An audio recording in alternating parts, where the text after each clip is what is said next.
Welcome to Animates, a retro anime review comedy podcast. These episodes contain spoilers and adult language, so stick around if you're cool like that.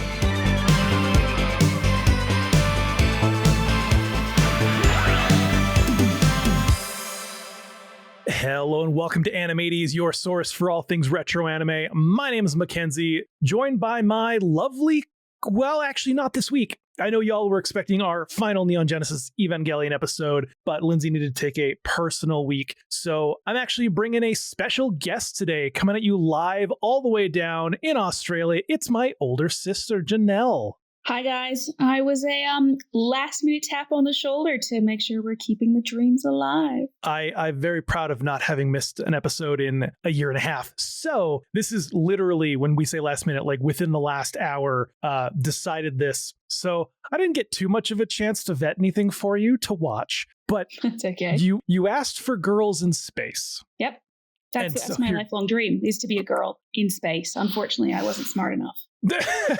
I mean, you're kind of went the route of my normal co-host, Lindsay. You were in fashion. Yep. And then you kind of moved around in, like, you know, that sort of makeup-y special effects kind of area for a while. Yep.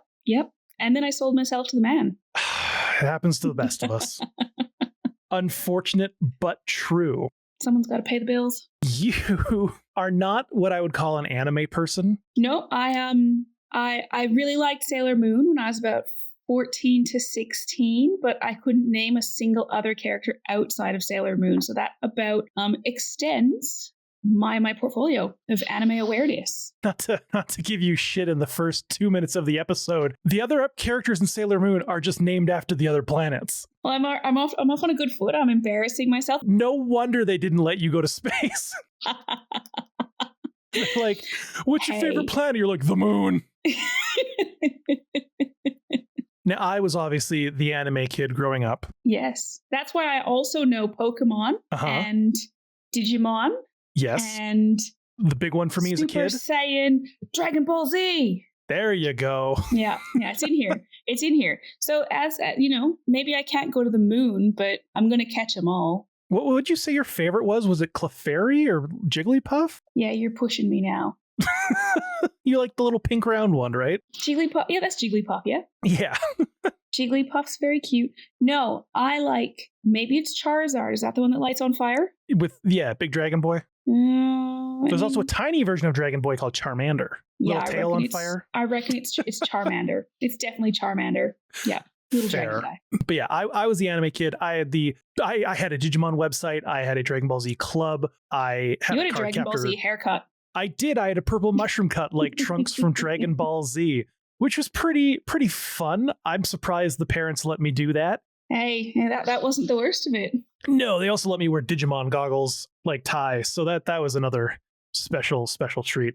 But we're not here to talk about my past. We're here to talk about anime from, I guess, also my past. But that's not the point. The point is, you asked for girls in space. The question I have to ask you is, do you want, the OG kind of like 80s, bit rough around the edges animation style? Or do you want the more traditional, big eyes, kind of 90s traditional anime style for girls in space? I mean, as your older sister, I fucking love a 90s movie. Sit me down, put it on.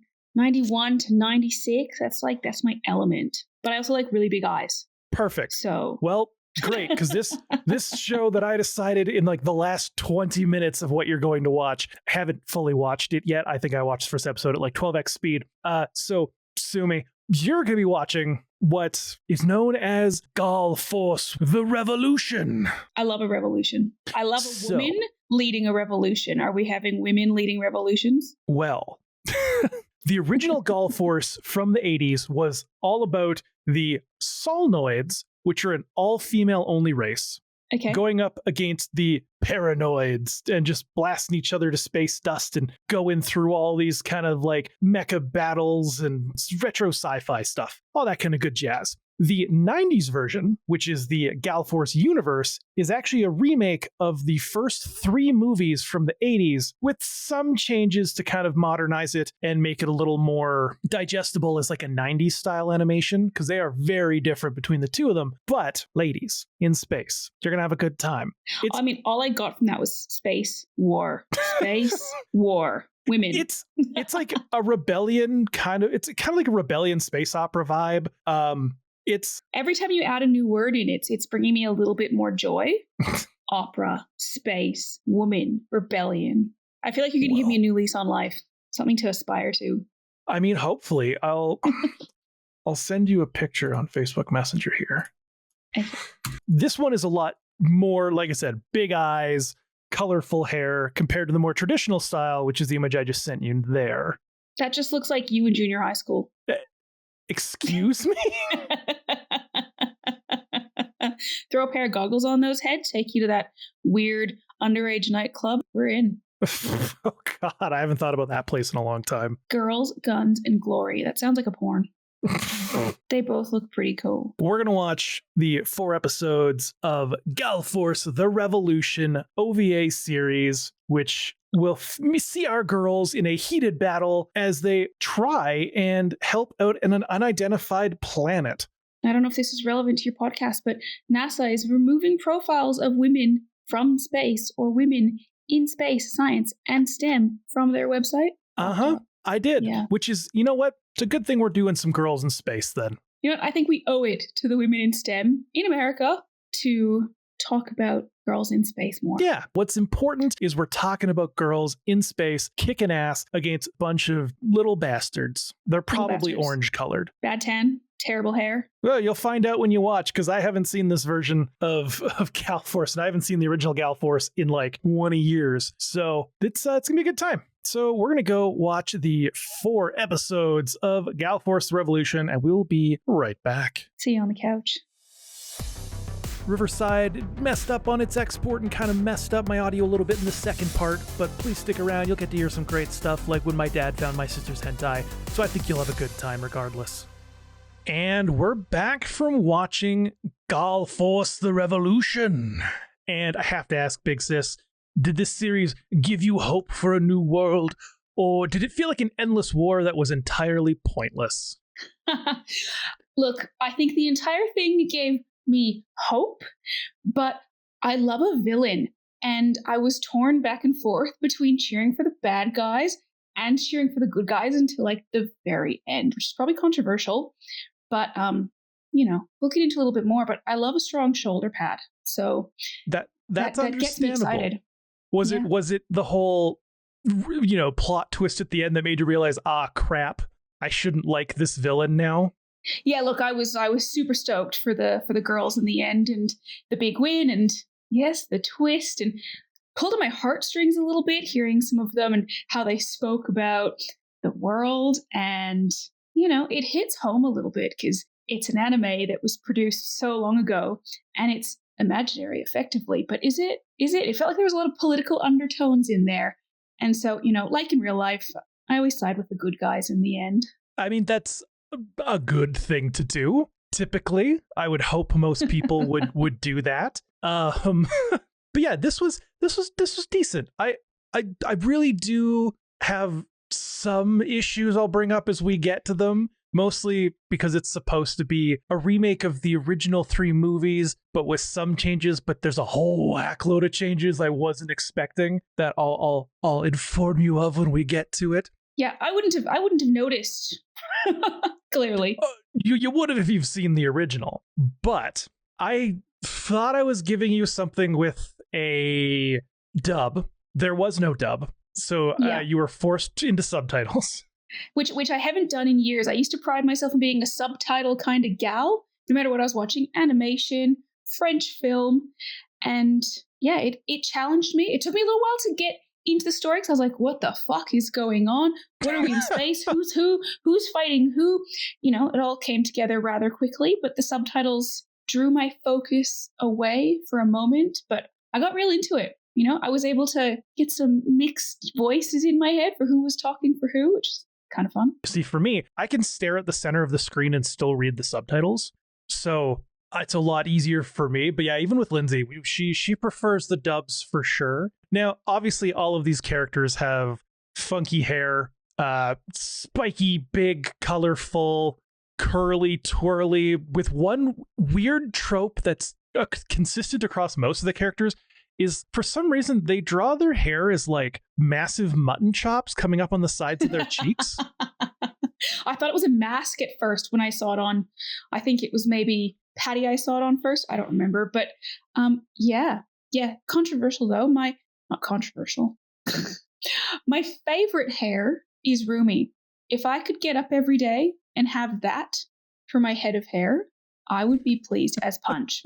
The big pink hair. Oh, yeah. The tiny one with the high-pitched voice. Yeah, she wasn't my favorite character. I was convinced for the first 25, 30 minutes that she was going to be the one that got them all killed. Oh, that is the whole point of her character, is to be it wouldn't be an anime girl squad without the ditzy pink-haired girl. Yes, and I feel like she was built for the boys. I feel like every other character was built for the girls, was built for, empowerment. And then I felt like she was built for the boys. And that made me like her a little less. I also love that on the uniforms are cool. They're well built. Yeah. They definitely add a lot of boobage on these uniforms. Lots of boob, lots of butt, no waist. And 36, no waist. 24, 36. Only if she's 5'3". But I think that's why, as the villains started coming up, I was like, hold up a second. These girls are hot in their spandex, boots, high neck, kind of sexy faux military armor. But then the villains came up and they had the style. Oh, yeah. They got the military, fancy high collar uniform. They have whips for some reason. Yeah. Power whips. Power whips. So it a lot of times baddies do get a really, really good, because you got to make the baddie look good. A lot of the fantasy series, sometimes the old bad guy just looks terrible. But you get to sci-fi and it's just you get the bad guys and they're just so designed up in that either it's military or it's just some kind of really cool looking, just I'm gonna screw you over and murder you outfit. Yeah. As a self-professed baddie, that's my own personal style, obviously. But I can't get past a villain. They've got the best attitude.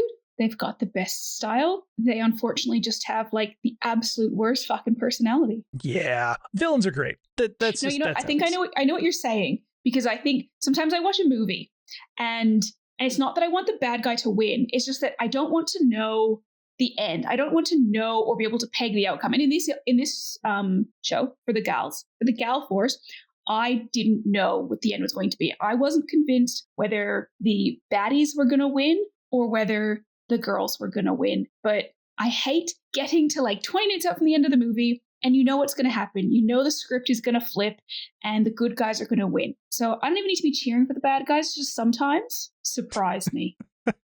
Surprise me. Give me something different. No, that's fair. That's fair. So one of the big ways this is different from the original, and I wasn't expecting it, is in the original, there's no east and west at all. It's aliens and it's Solnoids. This is Solnoid versus Solnoid. That's a massive change, because I feel like that was the premise of all of this. Yes. So why this still kept the Gall Force name, I don't understand whatsoever. Yeah, it was wildly different. And I was like, this isn't Gall Force. It's so interesting, because I feel like when I was first watching it, I had so many unanswered questions. 1, where's the men? 2, do they grow up or do they just show up as fully formed women? Rumi obviously suggested that they didn't. Once I realized she was a child. But that took me a minute. I thought she was just short and whiny. It's technically both, because they are cloning these characters, or not these characters, but they are cloning people for war. But there are also ones that are normal citizens that are doing their thing. But don't they all start in utero, respectively? Yep. Yeah. It's just some of them are mass produced into adults and sent off to war to die the same day they're produced. Cool. And others get to actually grow. Oh, okay. I didn't pick that up. Yeah. It's a weird one. But I loved it though. That's so interesting. because it is the least liked of all the Gall Force. Fine. But no, you're allowed to like what you like. I'm not going to yuck your yum. It's just, you're not an anime person, so you don't have a lot of reference to be like, this is terrible, which is actually good. That's a good thing. You came into it, you liked it for what it was. So that's great. Yeah, but let's, I did. Yeah, but let's get into episode 1. Dun, dun, dun. My first impression of episode 1 is I'm staring at the screen and there's just so much happening and there's so many people and Rumi, I'm just captivated by Rumi. I'm staring at her. She's squealing and she's got her face kind of nestled in Ravi's bosom. And I actually just thought, perfectly seriously, why does that chick have hairy tits? That's where I started. I mean, It definitely doesn't stick with that for very long. No, they cleared it up for me. She stepped away. They were having a hug. And then it was kind of me getting used to subtitles, first and foremost, and straight into the battles. And that's where I got all these questions, because they're out there fighting, but it's like a video game. I'm like, am I watching a video game? Are they training? Is this a simulation? They clarified very quickly it was not a simulation. And later in the episode, we learned that every single point was a body gone. Yep. Which was wild, because I think they started that first war scene with 2,000 points flashing up on her screen. So how these initially, 4 or 5 girls that turn into 7 or 8 girls survive this galaxy war is baffling. But that's what's kind of got me hooked as I started to understand the story, what was happening. I was like, yes, girl power, you got this. But like I said, I also thought Rumi was going to get them killed at some point. I just watched her intensely through the movie. 1, because I really liked her hair. And 2, she kind of scared the shit out of me. Yeah, they're always the scary ones. Yeah, and she pulled through for us, Oh, for sure. Nothing too controversial. Yeah, the baddie lady Pfizer launches a cannon that murders millions of people in one go. Yeah. And that's not even like an underestimation for the folks at home. They are literally shipping out millions of soldiers a day that are dying by the day for hundreds of years. It's bonkers. And don't get me wrong, they've got the expendable people, but it's like, so much death. So much death. But it doesn't, I think, because of the way they've created this war and simulated this experience, it doesn't feel like death on delivery or probably on execution in any way. It felt like a video game. I felt like I was watching a video game, and that's what they feel like they're playing. Yeah, it's engineered for people like that. They love war. Both sides are just like battling it out like it's a good old time. They don't know why they're doing this yet, but they're doing it. But yeah, our girls do escape, and of course we have to have our episode 1 nude scenes with them sleeping in the ship. Yes, that happened a few times. At least once an episode, I'd say. If you want to be popular as an anime, you got to at least have a titty or two. A titty or two. Yeah, that's good. That's good. It reminded me of every sci-fi ever. You watch it for the platatas, not the plot. But yeah, they all get naked, they all sleep, and then they answer a distress call, and they go to a moon, kind of a giant rock that's opening up its doors to them, and it's like I wouldn't go inside that. Oh, that had me in, I felt like I was watching a horror movie for a minute. I went from sci-fi to a moment of thriller, and then I was like, shit, like this is just girls running through the forest, tripping, going into a cabin where there's clearly a guy in a mask waiting for them. And I was like, this is going to end bad. But also, we're still pretty early on. So I was like, yeah, it's episode 1. We're not ending.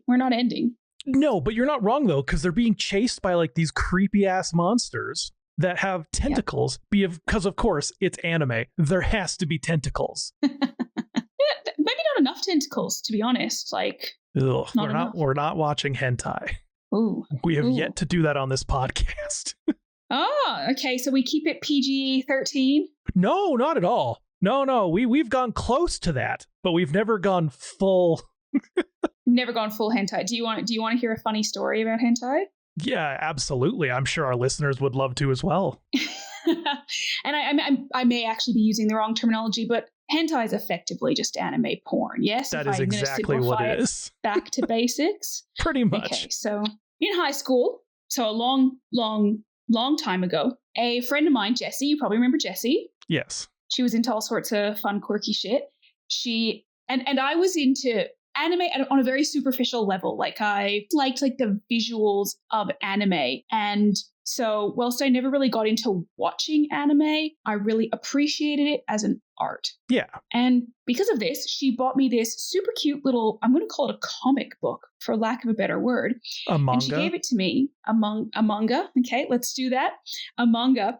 And it was a plastic wrapped. Uh-oh. So even to this day, there's only one reason when they plastic wrap manga. Yeah. And I'm sure she knew what she was doing. But like, again, we were 16, maybe. And so she gifts this to me for probably a birthday or Christmas. I don't really remember what. And there was a little bit more to the gift. And I open it up and it's this cute little manga that is called Bondage Fairies. And it has these cute little pink and green fairies with these great big wings and then like leather harnesses with some O-rings on them. And I was like, oh, this is so cute. You know, you probably remember I used to dress pretty spectacularly in high school. Might have shopped at the local bondage store. And so it all fit. They're like, she likes animation and like she has a few D-rings on her clothes. This lands. So I get this book. I open it up and it's just black and white, like etched drawings of the most vulgar is not the right word. It was like, it was just lines and lines and lines of giant, I don't even know, wizards maybe? And their giant penises. And they were coming all over the fairies. Like the premise of the 10, 12, 15, how many pages, it was a very thin manga. It was just ejaculation and really cute fairies in little bondage outfits. And I was like, this is cute. Thanks so much for the gift. Love it. I'll cherish it forever. And then I kind of carried it around with me. So it came to college with me with all my books. It came wherever I went. It is not in Australia. And that's the extra funny part of this story is it got packed into a bunch of boxes. Oh, no. And stored in where you probably have stuff stored as well. Our dad's shed. So I don't know, 5 or 6 years ago, he's like, hey, I'm going to bring some stuff to your mom's house. I can't store any more things. Do you mind if I go through your stuff and just check in on like what you're happy for me to keep, what you're happy for me to get rid of, and what you're happy to send to mom's? And I was like, yep, no worries. Just send me pictures or just ask. A few days later, I get a photograph. And it's just a photograph of the front cover of Bondage Fairies. And he's like, I'm guessing you don't want this one to go to your mother's. And I was mortified. I have never turned a deeper color of red in my own time. I'm just at home alone looking at pictures on my phone, knowing that he's found this. He's gone, okay. And then he's probably opened it. Oh, and gone, guaranteed he opened it. Fuck. So I'm like, yep, just keep that with the books. Thanks. Bye. To this day, if he has had an opportunity to get this, he hasn't put it back in the fucking box. I tell you that one. He's kept it somewhere and he gets it out for me. Like 2 years later, we're on a Zoom call and he's like, hey, remember this? And you show me like a photograph or a CD I gave you or like something with some sort of sentiment attached. Well, he's obviously feeling very sentimental about this Bondage Fairy anime porn because he brings it out on the Zoom call. Remember this? And again, I turn like a fucking cherry tomato. And he's now raised this with me 3 or 4 times. I actually tried to find a picture in a chat of him sending it to me last night and I couldn't. But that was it wasn't my first foray into anime, but it was my first foray into hilarious manga. I just Googled it. It's cute, right? It looks cute. The covers are pretty cute looking. They're just fairies in like cute little outfits. But the inside pages are wild. Yeah. So my dad found that, and he knew it was mine. That's hilarious. It still hurts me, and he thinks it's fucking hilarious. He just thinks it's the best thing ever. So, friends, listeners, fans, what do we call you guys? Keep your manga in your own homes. Don't store it at your parents' house. Don't let your family find your smut. Yeah, pretty much. Don't do what I did. Learn from me. Learn from me. God, that's hilarious. He's never brought this up to me before. Well, maybe you it is his own personal torture for you. Oh, he brings it up to me yearly. That's hilarious. I'm sure next time I'm home, he's going to have it he's going to tuck it under my pillow or serve it to me on a dinner plate. That's I'm so ready. funny. Yeah. Oh my gosh. Well, moving on in the regular thing. In this story, back on the anime, finishing up the episode 1 here, the girls learn that the ship has monsters as protection because there's people inside. Because it's a big old spaceship with a fancy tree and grass and stuff inside. Yeah, it was. What did they call it? Like the group was Conch. No, not the group. Although I was calling it Conch the whole time, so I'm glad that it's not Conch because that doesn't sound right. I don't remember the planet name either. But this is where Luffy shows up. Yes, Luffy. Luffy was one she didn't land me right away. I was kind of unsure of her. Maybe it was the hair. It was a bit average. She's like a bad guy, but she's like a morally gray, more of a bad guy. She just likes to fight, but she just happened to be born on that one side. She would have been doing the same thing as she was on the other kind of deal. There's a bit of a lightsaber battle between the two girls. Don't tell Disney. They'll try and sue for some reason. Typical. But that's kind of where we end, is they're just they land in front of this, they're fighting and they land in front of this tree in a pool of water. What the hell is this? Yeah, but I think this was the moment that I felt kind of hooked because the story was all coming together. I was piecing it together. We've got hot girls, I've got villains and heroes, and I've now understand, your East versus your West and your different sides. And I'm trying to figure out, how they have come to be. I didn't quite get that bit.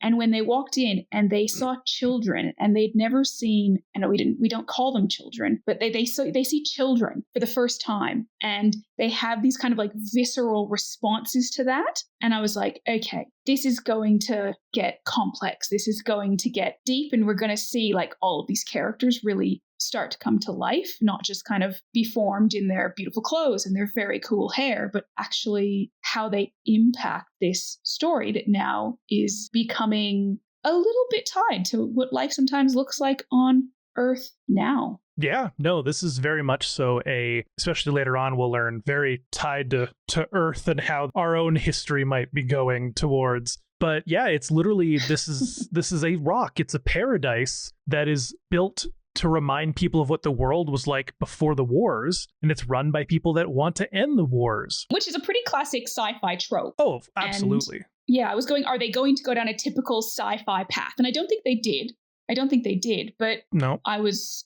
ready to be able to predict the story, and I did not predict the story successfully. No, but this is also the first time that our characters see children, but men. That threw me because I was like, are there men in this show? And then we got there and I said, okay, those are definitely boys.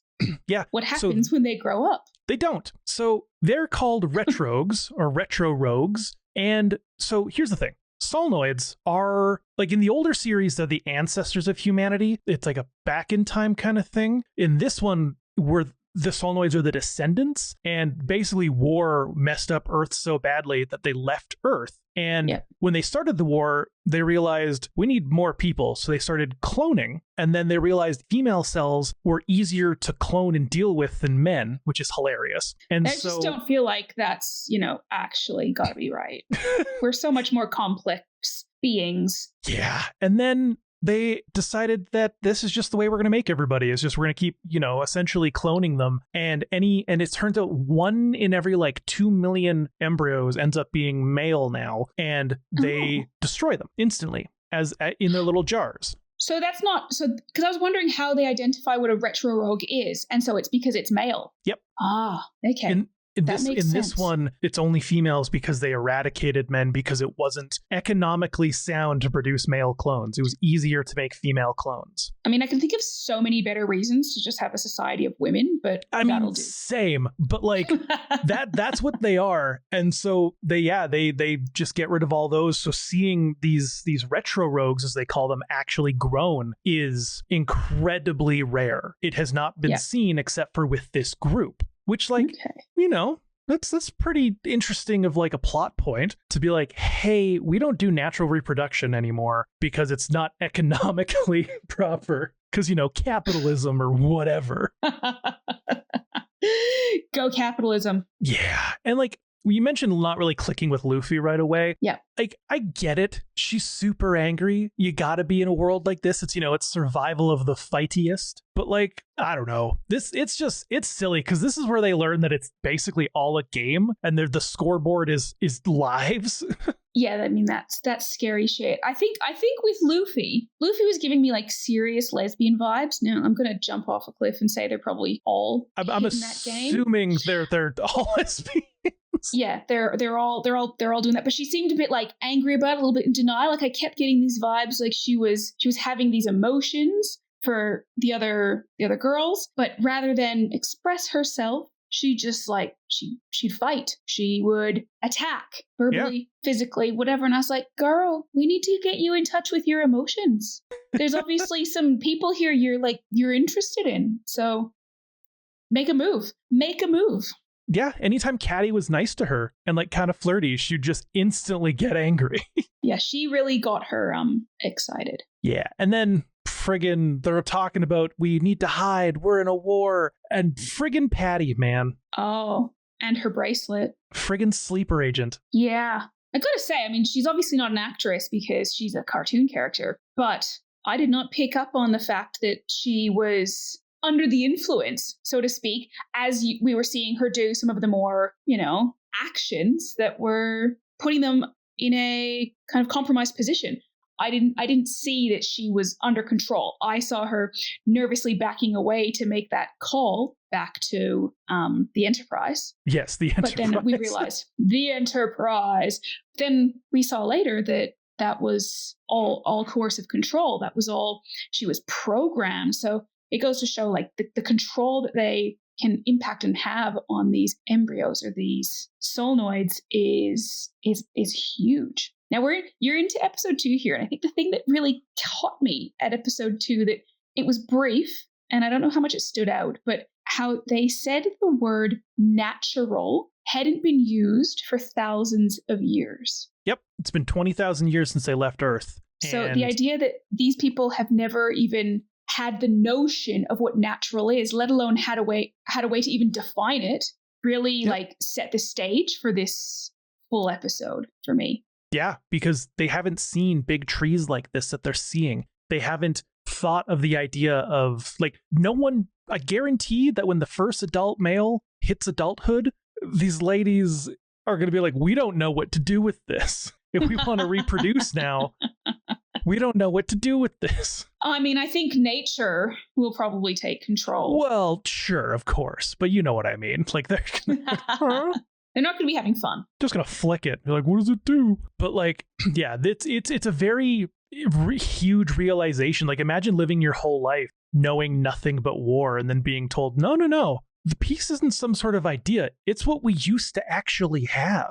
Yeah, I think that was the interesting part is they knew they were fighting, but they didn't seem to have a premise for why they were fighting. There was no reasoning behind their behaviors. It was just like an innate internal joy to win, not even to win, just to see the points flash across the screen, to see, to score the highest, to go into a battle that, again, probably didn't even feel real, because what were they fighting for? What were they fighting against? The East. And the East was fighting against the West for no real good reason other than the fact that they think the other wants to obliterate them. Yeah, and it's not about that. No, not at all. But yeah, so like Patty, sleeper agent, calls the ships over, and you're like, you bastard. And I love that all of these ships show up to try and infiltrate, but the monsters that protect this place are just like, no, we're just going to kill all of you. Also, I haven't watched Alien, the movie Alien, in years, but like, is it safe for me to say that most of those monsters looked like Alien? I think there was one or two that kind of gave off that vibe with the elongated heads. Yeah, and like the like double mouths. Yeah, I could see that. That was pretty good. But then, so I usually have an issue on this podcast with what I call rapid character development for absolutely no reason, which is where like someone will all of a sudden change who they are in a split second after having known someone for like a day. That's really annoying. But Luffy sacrifices herself to like close the doors to like protect this like paradise. And I didn't pick that up as a sacrifice. Yeah. because she was like, she's like, come on. And she was like, the monsters are going to keep fighting and might end up breaking through here. So going to do it, because normally I'd be annoyed with that, but I am not for this, because I think, like you had mentioned earlier, she's wanted to be something different, but she can't. And this is her one final chance to do that. So she does it. And that's different than changing. That's just finally showing who you are. And so I do appreciate her like doing that. It doesn't. But I feel like she was also conflicted, because when the Solenoids were coming onto the ship 5 minutes in the future, she did go to help them. So she was really, I almost feel like maybe, hear me out, she was the first person to kind of start to really understand that the two sides weren't two sides. And maybe she was the first person to see that it was one side versus the side she was now learning about. I mean, that's pretty good, actually. I could see that being the case. I like that. Yeah, but in saying that, if I was Patty, I don't know if I would have saved her in that moment. No. You know, I still wasn't honestly sold on her yet. Me neither. Every time I would have talked to her, she would have kept trying to kill me. Yeah. And I'm not the redemption at any cost person. If you're just going to keep trying to kill me, I'm just going to let you die. Exactly. So that was a turning moment. So I hope it was a turning moment for her, because it wasn't a turning moment for me. We'll never know. We might. But it's kind of pointless, because they get in anyways, specifically Shot or Shoot or whatever her name is. Yeah. The one commander. And with she's the like, chops. Yeah. Give me the data for the ultimate weapon, because apparently there's an ultimate weapon that would end the war, but using it might kill everybody if it's not used properly. And they want the schematics since we can't find it because it's been hidden from us by its creators. And so they give them a little, we end with them getting the schematics and leaving. And you're like, darn, that sucks. And then they're like, oh shit, there's now a nuclear bomb on the ship too. Yeah, 100%. And like, I feel like that ending scene where Luffy just kind of disappears and we have no idea if she's died, if she's disappeared, if she's floated out to space, if she went off with another part of the ship, or if she's still here. And again, like, I wasn't attached enough to worry. That, plus you got to know, she's not going to be gone. She's the hot, angry one. And as you said, she had like too much character development to then just throw her off to the side of the ship into space. Yeah, exactly. Too much work went into her like getting a soul. Yeah, there's only one death of our main crew, and it's not even of the main crew technically. It's the leader of the Conch, because the whole point of episode 3 at the start is they have to jettison out this chunk of the spaceship that has the bomb in it, and she has to go with it. But she stays with us in her own way. I mean, she's thousands of years old. She's an android at this point. Yes. Because she literally like has the strength of a god ripping open metal doors. And I was taken aback by that. I was like, what? And I was like, oh, she's an android. Okay. She's not a normal human being. No, she wasn't a normal human being. And her sidekick, Pony, she also took me a minute to kind of figure out. I was like, you've got this strong, powerful woman running the ship, and then this meek, but clearly very smart and caring person that's just kind of like there. In essence, she looks to me like if anime were to create a 70s caricature of Mother Nature, of Mother Earth. Oh, interesting. But like young 70s, soft-spoken, but you know. Okay, interesting. With a force behind her. Yeah, I can see that. I dig that. That's cool. Good. But everyone is so surprised at the idea of peace. Like it's insane how much people don't understand that there was once peace. Like they're trying to explain this to them, and they're just like, I don't understand what's going on. Peace isn't real. That's a lot of war. Yeah. Well, after all of this whole like sacrificial yada yada, we cut to Shoot being whipped by Pfizer, the other main baddie. Yeah, I've got touching on Pfizer. I know I said I love a villain, and baddie is an even better word for villain, I think, in this instance. She captivated me. She's got the thinnest lips. Like they actually they didn't make her hot enough. That's what I feel about her. They didn't make her hot enough, but her energy and her aura is intense. Like if I was going to believe that a villain was going to win, I would believe that she was going to win. Oh, 100%. She gives off that vibe of I am unkillable, and technically, yeah. technically, She's like a Voldemort of the past. Yeah, exactly. Yeah, because she's like whip and shoot because they get the schematics and they like put them in, and it's just just Rumi sticking her tongue out and making faces, and that was like the cutest part of the whole movie. It's adorable. It's just like, this is what you brought me, you friggin' moron, you idiot. Which I was totally chuffed by, because I was cheering for her because I liked her outfit and her hair. I really liked her hair, but I didn't want her to win. So I wasn't ready for that weapon to be in her hands. But in saying that, I was less ready for it to be in Shoot's hands, because Shoot felt less likable. Oh, 100%. Shoot's the lackey. Yeah. Like, she's meant to kind of come off as like, I'm so badass. She's the lackey. Yeah, no, she's just there. Yeah, but exactly. She had a better jacket. Really? You didn't like Pfizer's fancy wings and everything on her lapel? I mean, I think they both had that similar kind of like military, huge shoulder, cut across, button up thing. Maybe I just liked hers better because they were purple.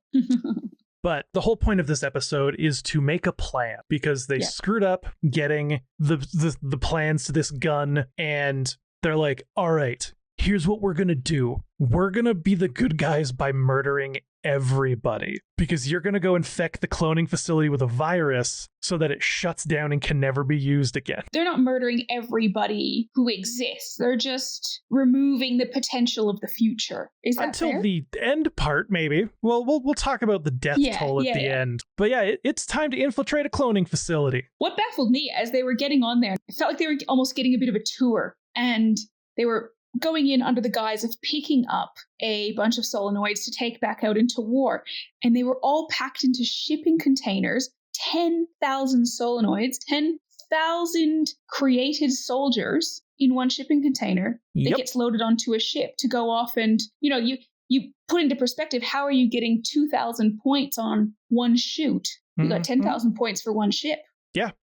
This shit is spooky, because it is a facility mass producing hundreds of millions of adult humans every day just to go and fight. And if there was a plan for this, like for peace, and there was actually something to fight, it would be different. But there's nothing. Pfizer shows up and tells the real truth. But I think watching her is what really cements what you were just saying, is that when she was up there, she was watching the stats just fly across the screen of deaths and battles and wars. And she's just sitting up there like she's, clicking her fingers together like a Mr. Evil with this absolute look of pleasure on her face. But when you look at the numbers, it's holy shit. She is being pleased about millions and millions and millions of just repeat death. Yeah. And then you hear a thing over the intercom being like, oh, the West lost this many soldiers, the East needs this many, the West needs this many. And you're like, wait, what do you mean the East and the West need this many? And that's our big plot twist when she reveals it over like a hologram to the girls that are like seeing all of these clones being made. And I was sus on this early on in the show, because like I said, she was giving me like the badass vibes, and the other baddies, the other villains, they weren't captivating me. They just appeared to be following a direction of someone else, and we didn't get to see who that was. Well, we did get to see who that was. We saw that it was Pfizer, but it wasn't suggesting that it was Pfizer. And in that moment, I was like, fuck yeah, I've not predicted anything about this entire TV show yet, except I had a feeling about her being the overarching driver of the war, and her owning both sides, and her kind of curating both sides. What I didn't understand when I first had that thought was why. And then in this moment, in this scene, she literally says that she's creating war for stability and for camaraderie and to maintain order. And the only people that she sees as the enemy, and in turn that East and West should see as the enemy, is Conch. Yep. Conch. Yeah, it's wild. She's like, oh, we make soldiers for everybody. And here's where it's a really fucking crazy thing. That just means her whole statement about stability and camaraderie, this is basically creating war as a means to give people something to look forward to. Like, oh, war creates jobs. War, and they're not wrong. It does. War does create jobs. But that's not a good thing. The whole bad guy of this is capitalism. That's what this is. Such we bullshit. Don't see that. We don't see that in the show. Like, we don't see it's the just reality, the to. normality behind the war. we just see the war. And like, oh man, it's weird, but man, I do love a good plot twist. And I felt like in this episode there was a few plot twists, because watching Patty, it was like, she's on their side, she's not on their side, she's under control, she's not under control. Is she going to make the right decision? Oh my God, get rid of And she does. Oh, she sure. does. After being controlled multiple times, like, just shoot her already. She's clearly a liability. Maybe do you think that like Luffy was feeling something, so she would be the first person to cut someone loose? Maybe. I just like, I don't know. They were a liability. They were, you know what though? They win, they shut down the facility, and you're like, oh, that was really easy. There was no security, there was no fighting. It's just like really lackluster. But before, you say there was no fighting and it was lackluster, but what I saw a lot of was Baywatch boobs. Okay, I'm talking about the battles being lackluster. The rest of it, great, sure. But the battles, I get what you're saying. Yeah, there's a lot of running. There was a lot of moving parts, slow motion. Pamela Anderson, circa 1980. Like, I feel like there was a lot of pop culture references in this series if you looked closely enough, and that for me was one of them. Yeah, I can see that. I can see that. My favorite part is when Luffy fights Shot or whatever. With the whip and the knife. Oh, yeah, because like, oh my God, she's just like beating the crap out of like Patty or whoever, or somebody with this whip, and then she like, she's like, it's my turn, it's Luffy, and you're like, oh hell yeah, Luffy's gonna mess stuff up, and then she just pulls out a knife, and I'm like, oh come on, girl, fancy electrical whip, knife, and it clearly doesn't work because she's like getting shocked, all crap. She like wraps it around the knife, she's shocking the crap out of her, but then Luffy just like takes that knife, throws it into her chest, and she electrifies her own heart. It was brilliant. It could have been bigger. It could have been. I was like, fuck yeah, woohoo! Yeah, it could have been like this huge battle, but it was satisfying that it was just like, I'm the cocky villain, and she's like, nah, you're just an idiot. I'm gonna give you a literal heart attack. Yep, it was swift. Yeah, and they're short episodes. You gotta condense. Yeah, and then we fully end with the ship with Batty McGreen hair Pfizer being blown up. But that's not the end of Pfizer, because she's smart. That's where I got some serious sci-fi vibes mixed with Harry Potter. It's like a room of Horcruxes dedicated to Pfizer. And at first I didn't realize they were her. I was just like, here's another room of naked women with Barbie bodies and cool hair. And as you zoom in on them, you see that kind of like spiral coiled ponytail down the side over and over and over again through this entire room. It's just repeat, full grown, sleeping in the nude Pfizers, ready to jump back on this war train. She's effectively immortalized herself through this technology that they've created to clone women warriors. Yep. And she's done it to herself on repeat. Oh yeah, who knows how long she's been around? At least a few hundred years. Yeah, just chilling in the nude, fluid, loving life. That's crazy. Like, although I will admit, it annoyed the ever-living crap out of me that they blow up her ship with like a couple missiles right in the front, like shitty anticlimactic blow up. And I was like, that was dumb. And I was like, wow, they really killed her that easily. There's no way she's dead. Then boom, clones. And I was like, okay. Yeah, but I think that, and I suppose the fighting scenes weren't necessarily the point of the show, but they were probably the least captivating. They were just these zoomed out pew pew pew pew pew pew pew pew kind of motions across the screen. They weren't necessarily storytelling moments. They were just there to transition you from one scene to the next, knowing that there was a fight that happened in the sky in the middle. Yeah, exactly. Yeah, there was a little lackluster on that. Some of these shows for sci-fi will do incredible jobs. There's one called Soul Bianca, which if you like this, you would absolutely love that. That one's badass. That was one of our favorites of last year. But the battles done in that were beautiful and stunning and just so good. This one, they're a little, like I've said before, a little lackluster on the battle side. Less battles, more batatas. So it's who doesn't love a batata?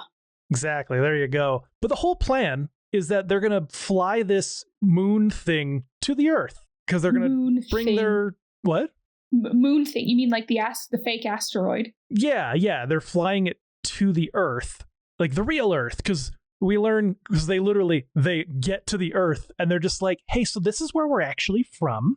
We ruined it. Now 20,000 years has cleansed the environment. We can go back.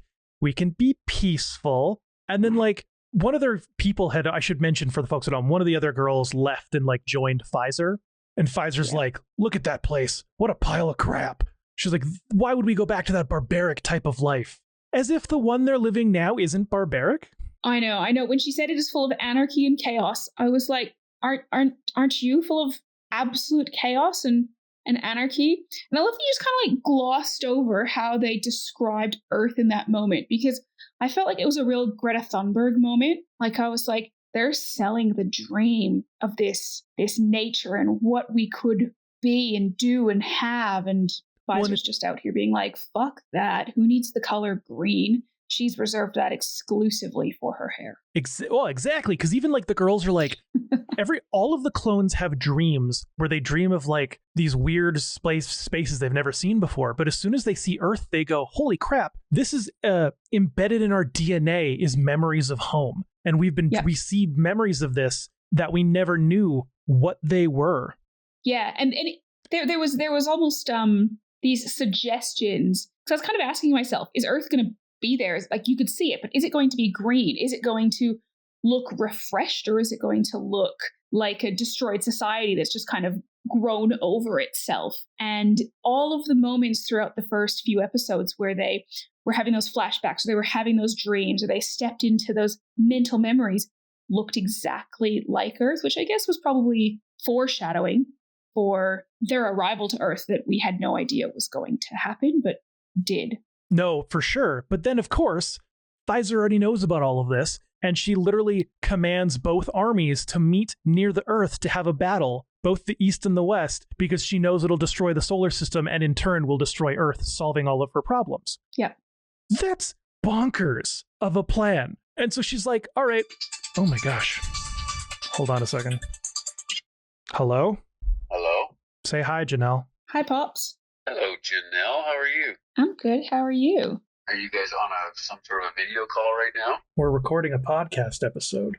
Oh, well, I should let you stay at it then. I'll call you when I'm done in a little bit here. Goodbye. Bye. Bye, Pops. I should have asked him about the manga. Oh, you could have had that as a. You can call him back if you want.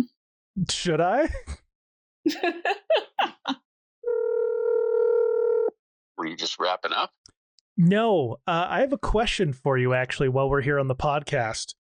All right. Janelle told a story about a book of hers that you found once. A cartoon book? Yeah, with some fairies on the cover. I still have it. Have you read it? I wouldn't say I read it. I wouldn't say I read it. It wasn't something you'd read. But I went through from cover to cover and went, what the hell is this? What's Janelle have to say about that? Oh, she told the whole story. She's the color of a tomato right now.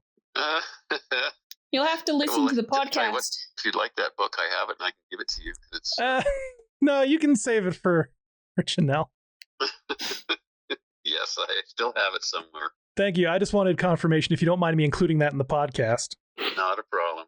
I'll expect my payments in another day. All right, you'll get your 6 cents. Okay, bye, children. Goodbye. Bye. It's not something you read. Nope. See, I didn't make it up. It wasn't a story for that wasn't for clicks. Anyways, back on track.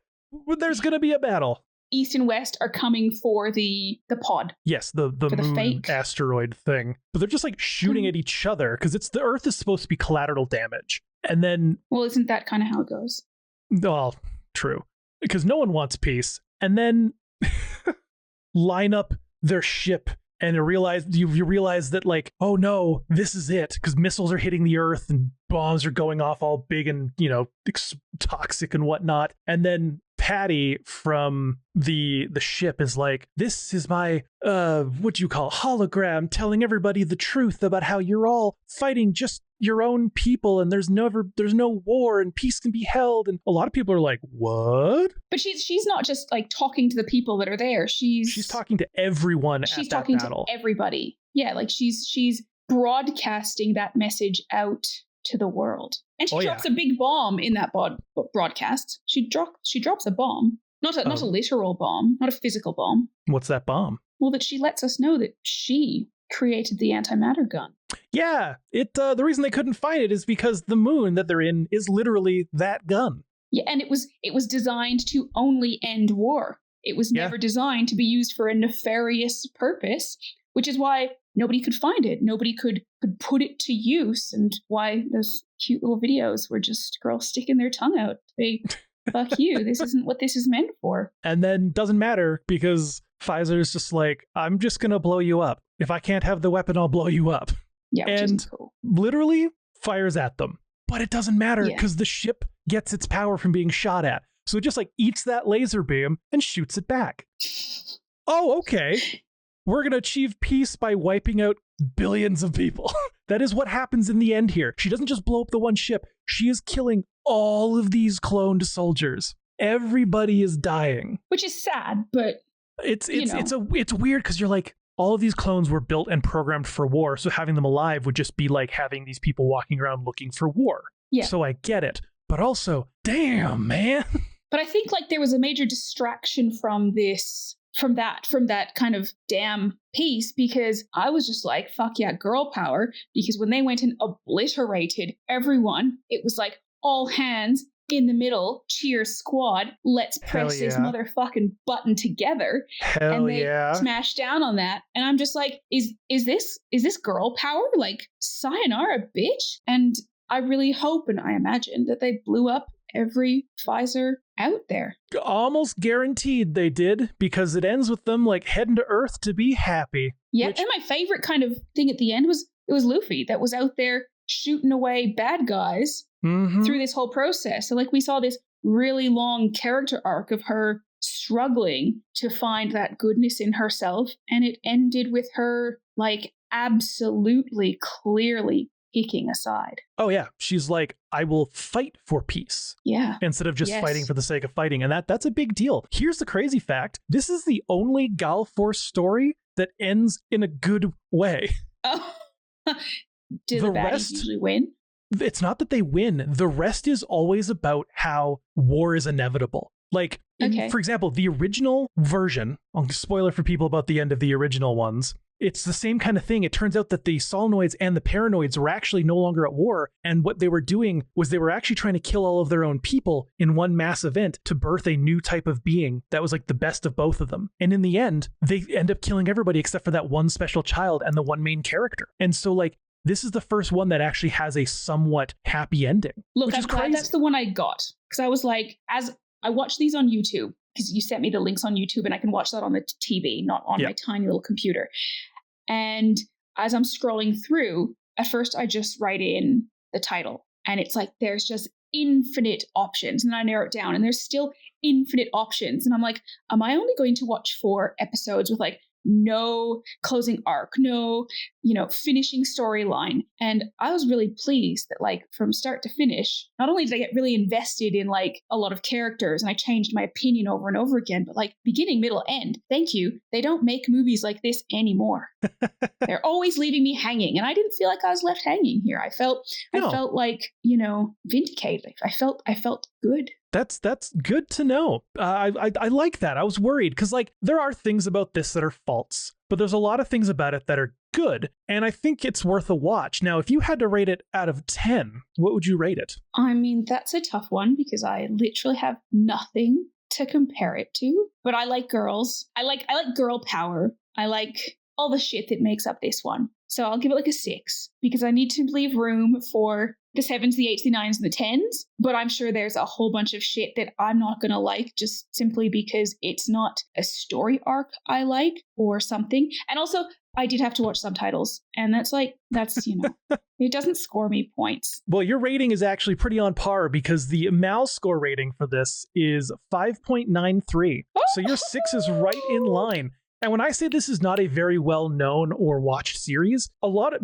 modern series on this website get millions of reviews. This one has 964. Oh. It is. Wow. It is not a lot of people, with most people rating it as like a mixed feeling around that like 5 to 6 range. Do you think it's not popular because it's not fundamentally good, or is it just like super underground? It wasn't talked about a lot outside of Japan. For one reason, it didn't get a dub. It didn't get a dub VHS, because nowadays watching sub and dub's not a big deal. You just go online, you can find the sub if you want, you can find the dub if you want. Back then, there wasn't a dub available. You had to wait until a fan group put it online on like LimeWire with a fan sub or something. So if it wasn't actively available, or it wasn't super popular because of like just being like a driving force in the industry, you just didn't get to see it. So that's partially kind of what plays into this. I mean, I think it's got potential. All right. Well, that was Gall Force The Revolution with my sister way down in Aussie land. Woo. Thank y'all for listening. If you want to get more, we've got 70 plus episodes of retro anime reviews. We've got a YouTube channel with a bunch of videos that have come out recently and more that are on the way. You can check out youtube.com/@animates. You can follow us on Twitter, Blue Skies, all that jazz, also @animates. But if you want to support the show so that we can continue making content, including our bonus series like our Neon Genesis Evangelion watch through, you can head over to our Patreon at patreon.com/animates. You'll get access to bonus content, ad-free episodes and videos, get access to our Discord, even for the free members. And you also get a shout out on the podcast. So to start, we'd like to give a shout out to our supporting characters and our retro cuties. Thank you so much for the love. We greatly appreciate you and the support for the podcast. But then moving on to our chibi champions, we've got Swamp Wizard chilling out there, as well as Butlerette got the 3room 700 square foot apartment moved in April 1st. Well, Kiriko looks to be taking longer, so Sephiroth will have to wait, which means absolutely nothing to you, sister, but it means stuff to us, and so we still appreciate that Butler Rat. So thank y'all for supporting the show, and we will catch you next Thursday, maybe the Thursday after, for our final Neon Genesis Evangelion episode. And then we've got our upcoming Tuesday episodes as per normal, but then the episode coming out on the 25th, we've got a special guest that some of you might just happen to know. And I'm really looking forward to that. So make sure to check out our episode on the 25th if you want to see something cool. Yeah, we'll catch you next time. And yeah, I don't know. Bye. Bye.